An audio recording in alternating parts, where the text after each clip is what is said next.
Hello folks, and welcome to another lore video. As you see my character sleeping in the transit hub there on the right hand side. Let's get into it, shall we? This one is about the Emperor's Children. If you like what I do, the subscribe button is down below.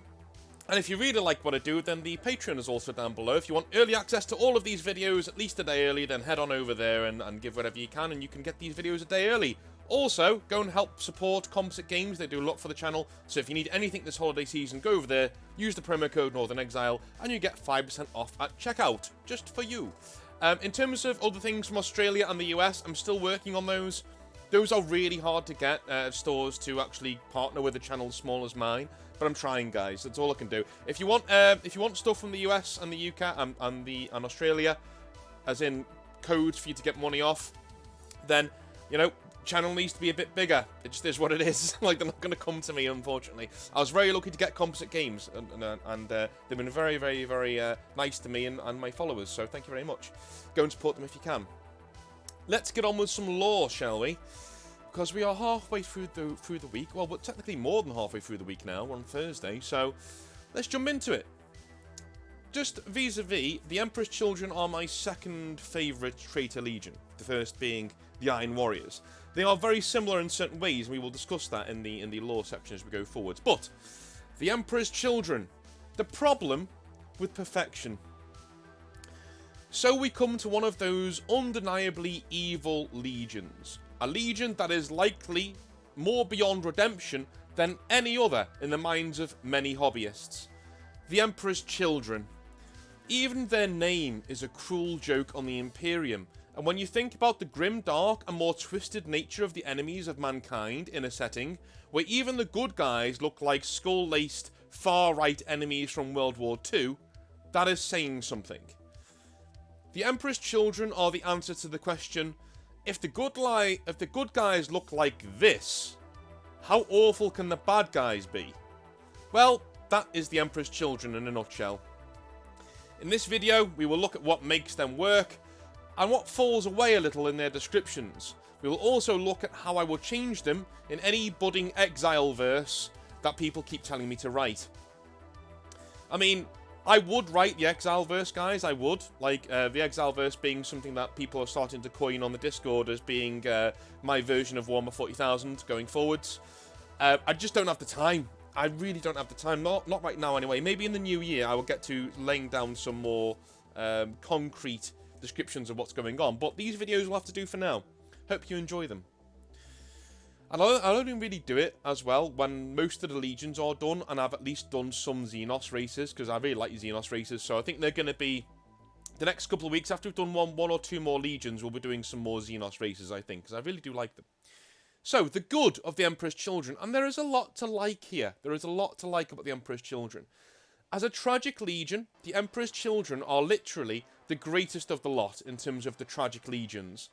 In my opinion, no legion really comes close to the tragic loss of potential that the Emperor's Children exude.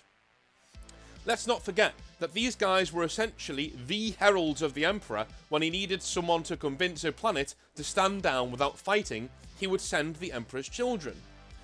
They were his charisma and his leadership skills folded out into a legion, and when Fulgrim returned to his decimated legion that were on their knees thanks to a genetic defect almost wiping them out, his speech moved the Emperor to the point that he allowed them to bear his name and his sigil. Now, of course, this smacks of the Emperor knowing just who he is dealing with and playing to the ego of the legion and its Primarch in letting them do this sort of a thing. A tactic that would rather have adverse effects as time went on, as we will see.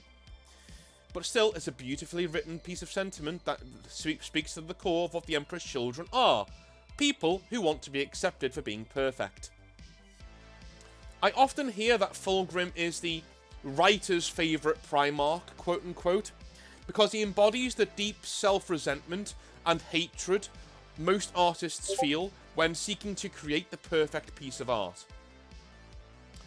Something that defines and shows them for who they truly are to others.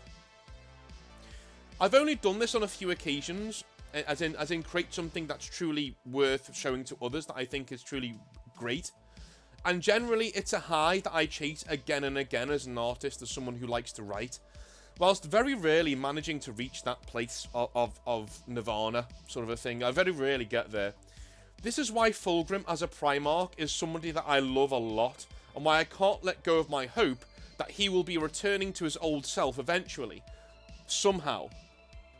It's kind of like Frodo in me looking at Smeagol in Fulgrim and needing to see him as somebody who is good inside, as he has to know he can come back. You know what I mean? That's what Frodo says about Smeagol. He looks at him, and when Sam says, "Why do you even bother with Smeagol?" He says, "Because I need to know he can come back, because he's just like me," right? That's what Fulgrim is like to many writers. We want him to come back and be better than what he is. A lot of depressed artists see this exact same thing in Fulgrim. There is a scene in the Fulgrim novel where he comes across a statue of the Emperor that is so perfect that it encapsulates everything about the man and the person doing the sculpting. A truly perfect work of art by any metric in any way. It makes the person looking at the sculpture feel. What is this reaction? What is his reaction to this now that he is far too gone? Now that the demon is exerting some influence over Fulgrim? He stabs the sculptor, pinning him to the sculpture. Again, a lashing out at something beautiful because he feels a void inside.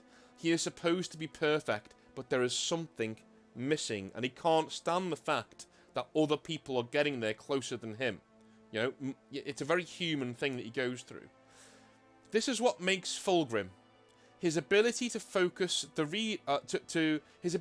Sorry, I'm misreading my own stuff like a retard. This is what makes Fulgrim. His ability to be someone that the reader can relate to. His fall is a lot more human and internal than any other Primarch. Conrad Kurz is a mental from the get-go. Mortarion and Magnus are made traitors against their will at first. Lorgar is essentially somebody recovering from being in a cult and probably being diddled as a kid by his priest father. Perturabo is salty at dawn and the fact that nobody loves him. I could go on, right? Whilst the Iron Warrior's Primarch in Perturabo is amazing as a human character, nobody hits as deep as Fulgrim on a human level. We've all been there. We've all felt what Fulgrim feels. That toxic need to be better, to write something amazing, to make something superb that brings feelings out of others. When we are confronted with work that is not perfect as we once thought when we first started out making it, we retreat, we lash out, become more toxic internally. We set ourselves on fire to hurt the world, but the world doesn't care. That's Fulgrim. That's why I think he's perfect. The Legion itself is a pale imitation of the Primarch in a tragic way. And in this, they share both his good and bad sides, his good and bad traits. We have the absolute heroism of Saul Tarvitz and others within the Legion, being exactly what the Emperor's Children Marine was always meant to be. The Emperor's Herald and the Emperor's Fury, right? We have sycophantic and insecure pandering of people like Eidolon and Chaos Sauron. We have the raging arrogance and complete disdain for those beneath them from Marines like Lucius. The Legion runs the gamut unlike any other. I believe no other Legion hits every facet of their being with the Marines at their disposal so clearly as the Emperor's Children. Every single facet of what makes the Legion what it is represented in the characters who are the Astartes forming the Legion. The Chaos side of the Legion, later on, is similarly ideal and elegantly written. Every flaw they have is pulled apart by Slaanesh in exquisite detail. I also believe that 40k takes a lot from the manga Berserk in the story of the Emperor's Children. From Fulgrim literally being Griffith in power armor, to Slaanesh simply being a representation of the God Hand member Slann from the manga, who is a god of pleasure, pain, and all that exquisite senses stuff. It really shows how shameless Games Workshop is in ripping off the work of others, but don't you dare touch their IP. Sigh, moving on. The Emperor's Children's fall is complete.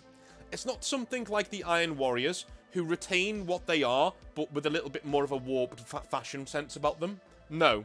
When the Emperor's Children do something, they are all in. Even if that thing is sexual assault and blood orgy genocide.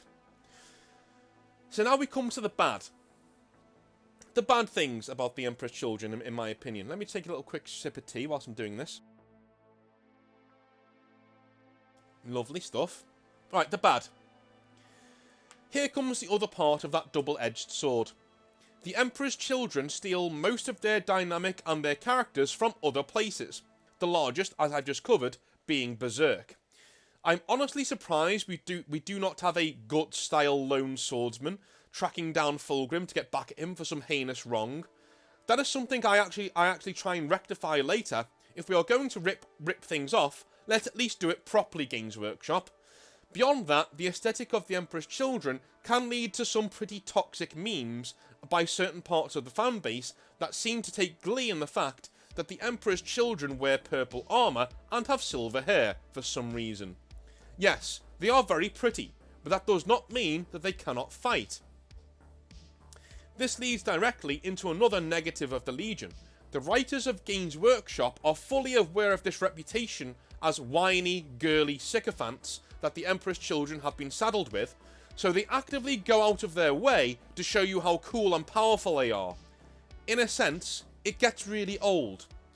Fulgrim having the only real Primarch kill of the traitors, aside from Horus killing Sanguinius, is, well, it kind of sucks. The execution is the problem, right? Whilst what Fulgrim does isn't a problem, the execution of it is. Fulgrim just straight out beats Ferrus Manus twice, with relative ease, and then kills him the second time. This should never happen in the lore. Just as no Legion should straight up beat another, a Primarch, unless there are very extenuating circumstances, should never beat another to death. Should never just beat one straight up. The only one I can see is happening is Horus killing Sanguinius, because Sanguinius is already exhausted, and Horus is now powered by Chaos. That's fine. We've got that. That's okay. Demon Primarch, well, not even Demon Primarch Fulgrim beating Ferrus Manus straight up twice. No, should never happen. No one who is a fan of a Legion should be made to feel like they made poor choices just because you, as a writer, could not figure out any other way to make Fulgrim look strong. And no, I don't mean killing yet another Avatar of Cain. Leave that poor guy alone. The last thing I'd like to talk about in terms of the bad is the handling of Fulgrim's possession, as it smacks of two different writers wanting two different things from the fiction they are writing. At once we have the tragic and terrifying end to Fulgrim. You know the story, right? There is a horrid, disgusting picture of Fulgrim made from the excrement and blood of victims of some serial killer on Fulgrim's flagship, right? It's horrid. And anybody who is not tainted by chaos looks at it and is like, that's disgusting. Because it's housing a demon. It's actually housing a part of the demon's soul that is in the sword that Fulgrim has. As we all know, the Blade of the Lair that Fulgrim picks up in his book is possessed of a demon of Slaanesh. And that demon starts exerting control over Fulgrim and his Legion as time goes on. And starts infecting the normal people on the ship. Fair enough, you know. I really like I love the slow, creeping corruption of the Legion that happens in Fulgrim's novel. It's amazing. I'd keep that just the way it is. I love it, right? So, what happens after that is, obviously, Fulgrim is going to decapitate Ferrus Manus, and he stops himself. And then the demon exerts itself from inside the sword and forces him to kill Ferrus Manus, right? To decapitate him after he's beaten him.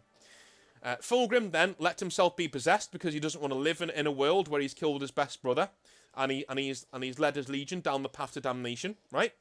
And he swaps places with the picture. So the picture now shows a beautiful Fulgrim, just as he was at the height of his power, a gorgeous, perfect work of art. Whereas the horrid bit of the it shows like a swapping of the characters. So the demon Fulgrim has swapped places with the actual Fulgrim, you know. So the demon has come out of the blade and the picture, has now swapped places with Fulgrim to take his body, and Fulgrim's soul has been stuffed into the picture. And then there's a wonderful piece of writing that shows you that the eyes of Fulgrim in the picture look like they're screaming, despite his smiling face, right? That's scary. That's brilliant, and I love it. I love it. On the other hand, though, we have what happens afterwards, after this story, in the actual lore, which leads to a lazy hand-waving of what happens later. Fulgrim swaps places with the demon again, somehow, and is more fucked up than ever before, with no explanation as to why.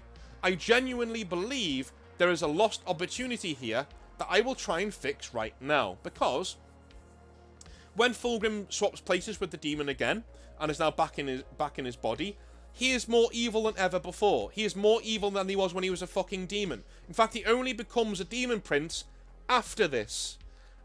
It just makes no bloody sense at all. Like they make no. It's like a retcon, but it's done in such a lazy Games Workshop way. It really irks me. It really, really, really irks me. And, you know, I'm gonna fix it right now. I'm gonna try and fix it right now, okay? So how would I change them? How would I change the Emperor's Children? Right. So, quite a lot of the stuff with the normal Astartes, I'm fine with. I love the way the Emperor's Children are handled for 98% of the Horus Heresy as a legion. They're fine as they are. So you won't be seeing much Astartes stuff in this. It's more going to be about Fulgrim.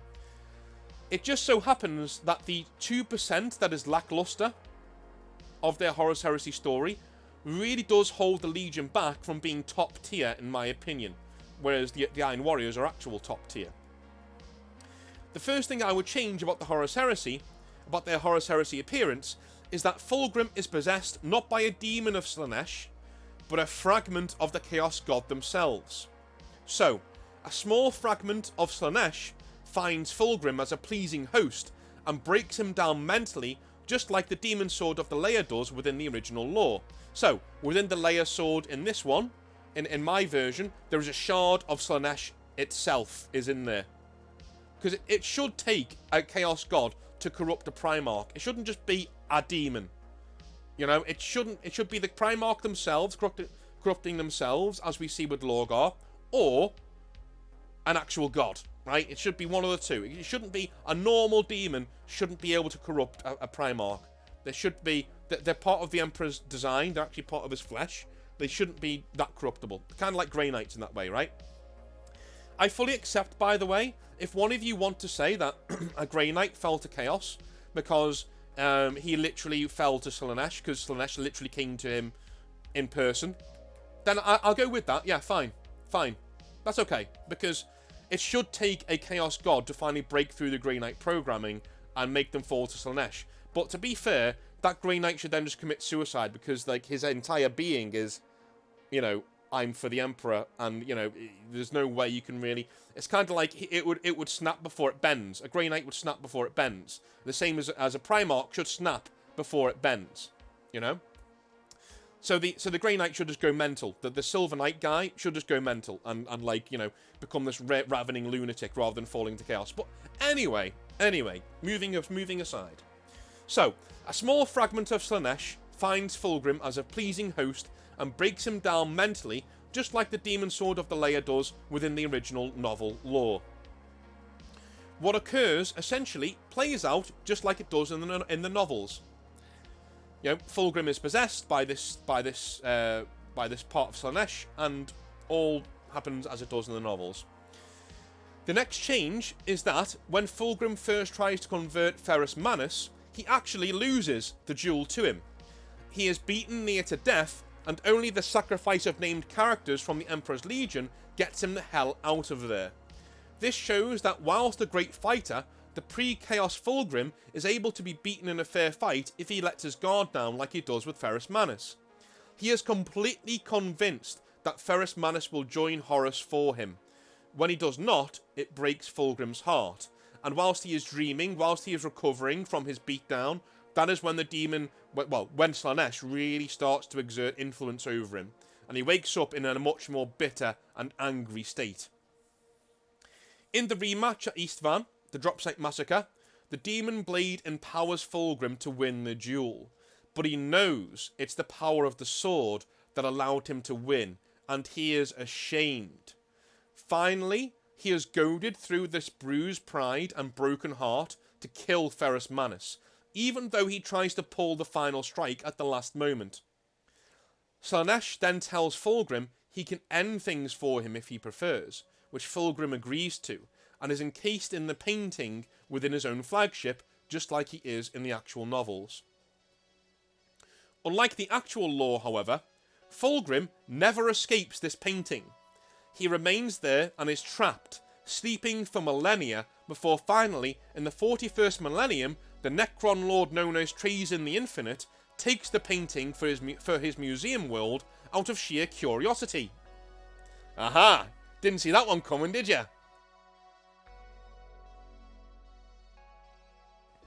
This jumps us forward to the present day lore and how things would change. Alright, now we're going to see the most change. Let's get to it. Because I'm actually kind of pleased with how this lore turned out. The Emperor's Children story has remained much the same, with the immense level of power that the Demon Primarch, who is actually able to destroy others in combat, he is literally the walking avatar of Slaanesh. So Fulgrim at this point, right, the actual body he once possessed, is now a literal walking avatar of Slaanesh. This is why he can beat Guilliman and others with ease, rather than Games Workshop panicking that you don't think he's tough, and so they overcompensate. Instead, this is actually an avatar of a Chaos God. Of course he's beating the shit out of everybody around him. They're not just overcompensating for the fact that you think Emperor's Children are girly. Which is kind of toxic, right? We give him a reason to be powerful. We show the audience that he's powerful. We don't tell the audience that he's powerful. That sucks. That's lame. Instead, Demon Primarch Fulgrim is actually God Primarch Fulgrim. I mean, obviously, it's a shard of Slaanesh before anyone jumps down my throat and says, "Man, but he would just beat everybody at that stage." No. He's a shard of Slaanesh. A shard of him. That's there. He's using Fulgrim as a plaything. He's a toy, right? He's just this hobby that Slaanesh does every now and again, right? Anyway. Later, as Fabius Bile creates his perfect clone of Fulgrim, we see him trade the clone to Trazyn the Infinite in the same way we do in his novel for pure Emperor's Children gene seed. Of course, as you know, Fabius Bile creates a perfect clone of Fulgrim, and he doesn't even realise how he's done it. It's just a miracle he manages to do it. And he ends up trading this Fulgrim to Trazyn for infinite, well not infinite, but a lot of Emperor's Children uncorrupted gene seed, because he thinks that this Fulgrim may go down the same route as the original Fulgrim who became a demon later on. We see the other Emperor's Children traitor Marines do not react to Fulgrim with suspicion, but with awe. With supplication, but with awe. So in the original novel, Fulgrim is fully aware of who he is and his memories of the Horus Heresy and all that. Don't ask me how, right? And the Emperor's Children sort of bow to him and things like that. They supplicate themselves before him, which is what means that Fabius Bile trades him away because he's scared of what he might become, right? Okay. But they don't really react to this Fulgrim in that way in my lore. The Emperor's Children corrupted Marines, they act as if they are seeing a beautiful sculpture. In fact, they want to defile him. They want to like abuse him and pull his eyes out and things like that just to see what works underneath. This is why Fabius Bile needs to get rid of him, because he's going to end up being tortured by his own people because they want to defile something beautiful. Clone Fulgrim is walking and talking like a normal person, but only in robes and has no idea of his past. In fact, he thinks Fabius Bile is his father. He's kind of childlike that way. Right? So he's traded to Trazyn the Infinite for a load of Emperor's Children gene seed. This is where it gets a bit funny. And serious. Later, As Trajan the Infinite is showing the devastated Fulgrim around his museum world to acclimate him to his new home, in brackets, Trajan seeks to use him as a curiosity and a manservant. I shit you not, I would literally have that in my lore, that he's telling Fulgrim to have the serviette over his arm, you know, and how to like act like a manservant and things like that. Like, I want that scene. I want that scene so much, it would be hilarious. And Fulgrim's like, what, I hold it like this? Yes, just like that, just like that. And then you walk behind me, and you ask me if I need anything every 5 minutes or so. You know, that kind of a thing. I would love that scene. I want it so much. Anyway. They come across the painting of Fulgrim, which of course Trajan has in his collection. All of Fulgrim's memories snap back into focus immediately, and he staggers forwards towards the painting. Trajan lets him do this, because he's amused and he's curious. He's a scientist after all. As soon as Fulgrim touches the painting, the paint melts to nothing. A horrid stench coming over it as Fulgrim stands and turns, eyes burning with bright light. The real Fulgrim is back in the 41st millennium. He stays with Trajan the Infinite for a time, learning all he can about the Imperium's current state at the coming of the Great Rift. So we're now in the Indomitus Crusade era, right? Here, he trains against constructs within Trajan's domain to get the suppleness and power of his body back, and to get better at combat, to get himself up to speed. And actively, the two become strangely close friends, as Fulgrim shares his regrets and hopes for the future. Finally, when the subject of Ferrus Manus actually comes up, Fulgrim does not want to talk about it. It is a mental block that stops him from coming into his full power. So, Trajan, being a good friend, tricks him into the chamber where he keeps the head of Ferrus Manus. No shit, go look it up. Trajan does have the head of Ferrus Manus in his collection. He locks Fulgrim inside with his demons to see what will happen. Alright. Fulgrim finally approaches the skull after weeks of refusing to, and places a hand upon it, begging his brother for forgiveness. He receives a vision brought to him by a being swathed in golden light, wink wink, akin to a god that he believes is Ferrus Manus, because it takes the form of Ferrus Manus. The apparition simply says, "Absolution only comes with action. If you value my forgiveness that highly, fight for it as a brother should," before leaving him cold and alone. Fulgrim walks through the apparition where the apparition once was, finally possessed of his full power, and rips open the doors to the chamber. There, Trajan realizes he's about to be left alone again, and send his machinations and his beasts to try and stop Fulgrim from getting away. But he does escape the museum. In fact, he jumps through one of the teleportation chambers and emerges onto the next world that Trajan had planned to visit, to get some more of his nice things to put in his museum. He emerges onto Baal Secundus, at the height of the Shield of Baal's campaign's ending. So, Tyranids everywhere, blood angels dying by the droves. He walks the battlefields like a ghost, saving Commander Dante on many occasions as a masked figure, kind of like Raiden's appearance in Metal Gear Solid 4. So if you've played that video game, you know the kind of fight style I'm going for with Fulgrim here, right? He is wearing armour patched together from scraps of Astartes plate, and carries an ornate sword that he found in a tomb somewhere on Baal Secundus. No one knows who he is, but he burns with an inner golden light to the point that some believe he is Sanguinius reborn. The people of Secundus take to calling him the Crimson Phoenix. Wink wink. He disappears soon after this, going from battlefield to aid in the Imperium's cause, just when it seems like they are on the brink of defeat. He is searching for something, however, the other half of the Dark Mirror. Eventually, in honour of his fallen brother, Fulgrim takes to wearing black armour and with black robes. He even starts painting on pieces of Iron Hand's iconography onto his armor in veneration of his fallen brother. He dyes his brilliant white hair black, but for a shock of the silver that still pokes through from an old scar dealt to him by Trajan's beasts in his escape.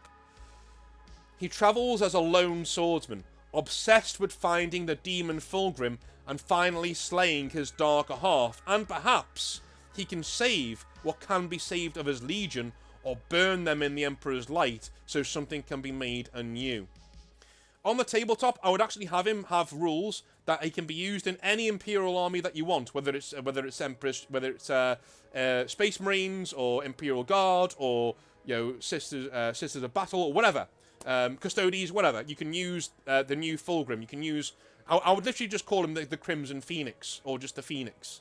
He's back. He's in the 41st millennium. He's running around, killing the enemies of the Imperium. He's not in the forefront.